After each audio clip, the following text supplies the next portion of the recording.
Welcome to Jimbo's Garage. Good afternoon, everyone, and welcome back to Jimbo's Garage. Well, today we're going to be making a filler wire rod holder. A filler wire rod holder. This is my filler wire right here I use for TIG welding. I had it on my other welding table over there, and that's not doing me any good over there since everything I do now is over here. And I cannot use the same rack that I did over there. It just doesn't work for this table, so we're going to make something a little bit different over here on this table. I happen to be at my welding supply store, my metal supply store rather, and every once in a while you get some good deals on some surplus, whether it be steel, stainless steel, aluminum. In this case, they had a really nice piece of aluminum over there with just a little scratch in it. I get it for about $2.30 a pound. I had it sheared up, and that whole thing cost me about 25 bucks for all this aluminum. Now, a lot of you guys may be saying, why didn't you just cut it out on your plasma table and use mild steel? Because after all, I never use my plasma table, but I do use it 3 or 4 times a week. If you guys just don't see all that. But, I just want to do something a little bit different. I like to get myself freshened up in a lot of the different processes of welding.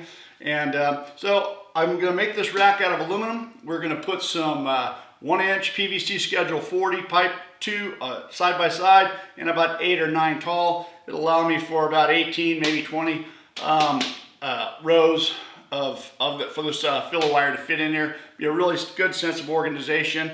It'll be easy access, and it'll be out of the way and not take up very much room at all.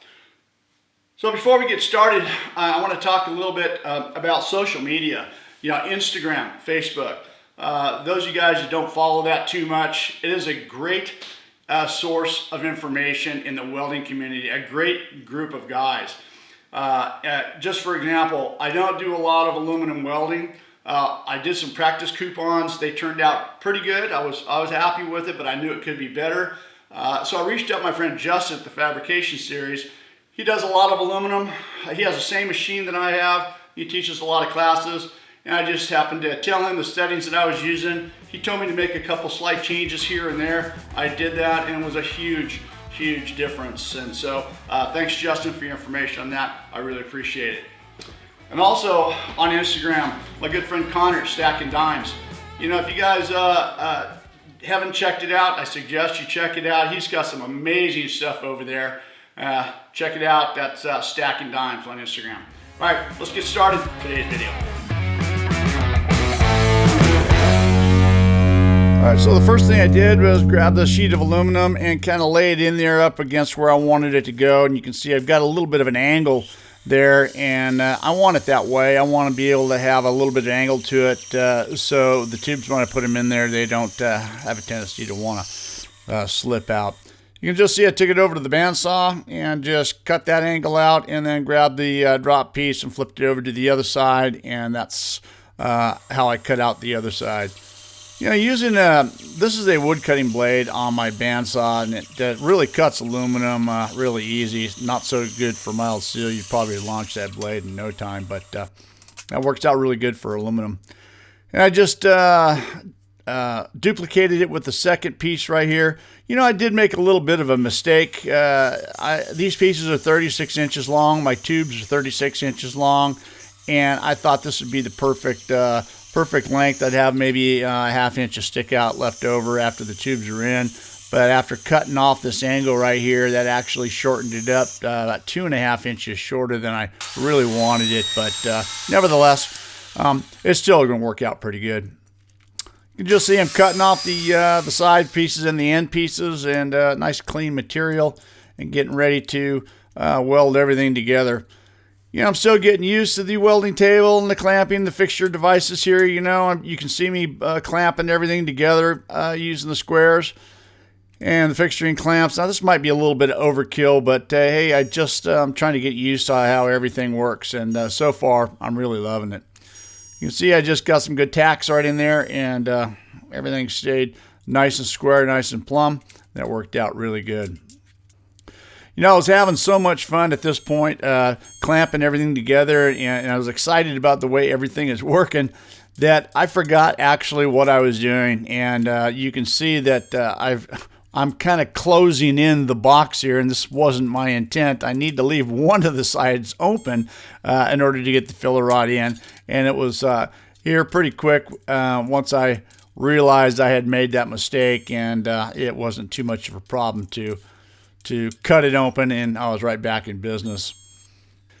You can see right there, I realized that was the problem, but no problem. I just got out there and clipped the thing off, and I was back in business, cleaned it up. You'd never know anything like that happen.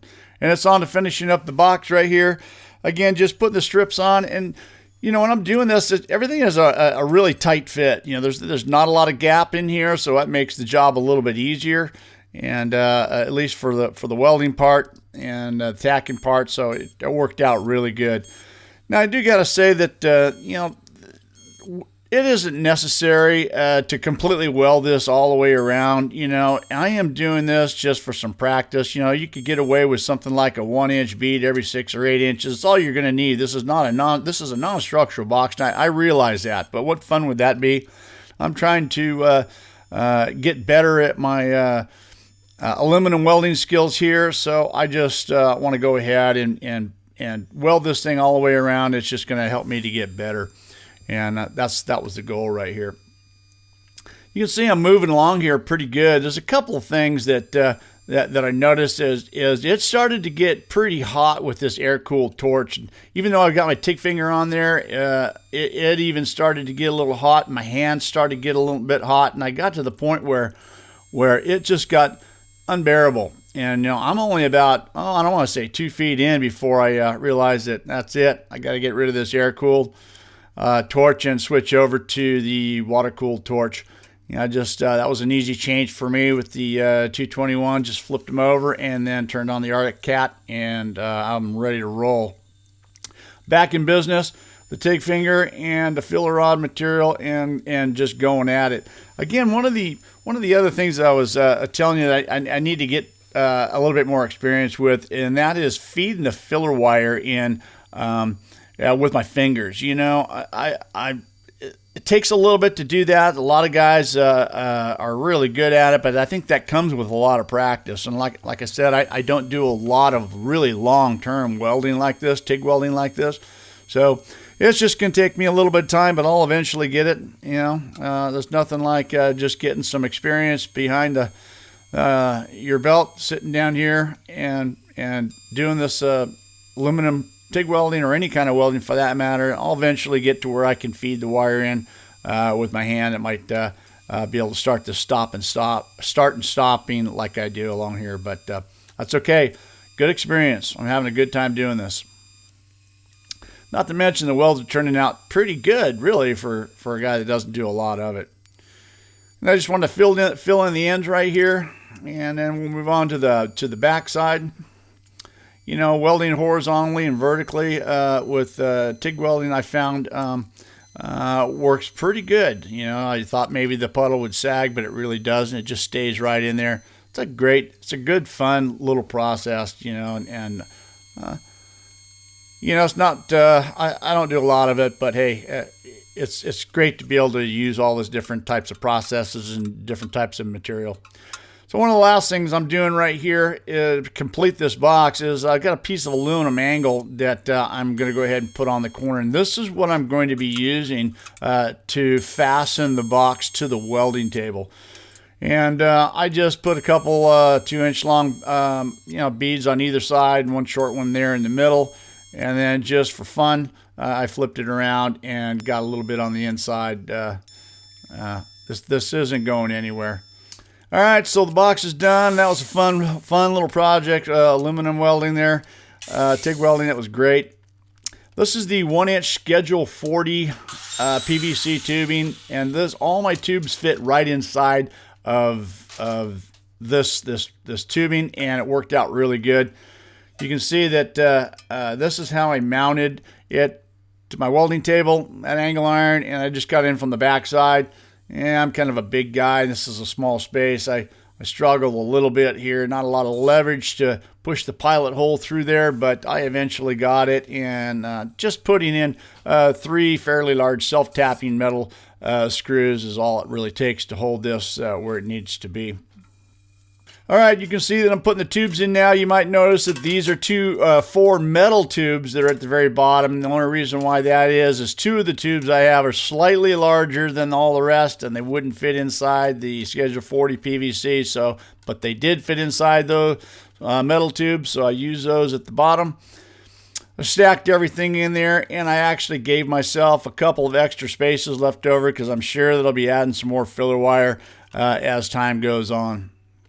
Once I got all the tubes into place, then it's time to start loading in all the filler wire. And of course, I'm starting with the ones I use the most, and that's the mild steel at the top, the aluminum down there, and then stainless steel there, and then silicon bronze at the bottom. And there you see the bigger tube doesn't fit in, but it certainly fits in the bottom. And there it is.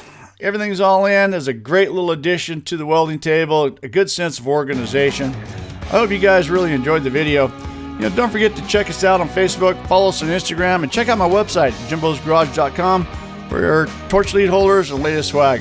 Thanks for watching. See you guys next week. See you next time on Jimbo's Garage.